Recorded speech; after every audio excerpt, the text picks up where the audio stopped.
आवाज वाढवल्यावर बंद पडते का? नाही नाही नाही, हॅलो सर, नमस्कार. बोला. आपलं पूर्ण नाव सांगा. मंजिश सूर्यकांत मुनेश्वर, पूर्ण पत्ता. मुक्काम पोस्ट पारवा, तालुका घाटांजी, जिल्हा यवतमाळ. आपल्या हातात हे धन्वंतरी कंपनीचं जैविक औषध आहे RPH 76. हे कोणत्या पिकावर वापरलं? हे सोयाबीनवर. सोयाबीनवर वापरलं. आणि सोयाबीनवर वापरून तुम्हाला काय फरक जाणवला समजा? एक काय नंबर औषध आहे सर हे. म्हणजे काय फरक काय जाणवलं तुम्हाला? फरक काय नाही, आतापर्यंत कोणतंच नाही मारलं, फक्त धन्वंतरी कंपनीचंच मारलेलं आहे याच्यावर. RPH फक्त मारलं. RPH 76च मारलेलं आहे. हां हां. त्याच्यानंतर 70, 80, कुठे 100, कुठे 150 शेंगा लागलेल्या आहे.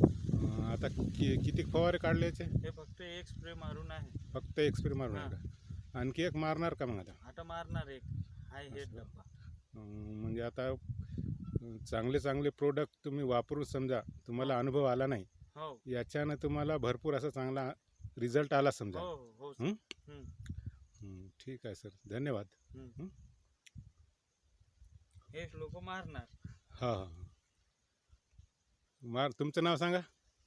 गुणवंत भुजंगराव पेंदो, राहणार राहणार सावरगाव, मंगी सावरगाव. हो. तर तुम्हीच मारले काय फवारा? हो, ठीक आहे. तणनाशक मीच मारलं आणि वरची फवारणी सुद्धा मीच मारलं. असं का? हो. ठीक आहे, धन्यवाद सर.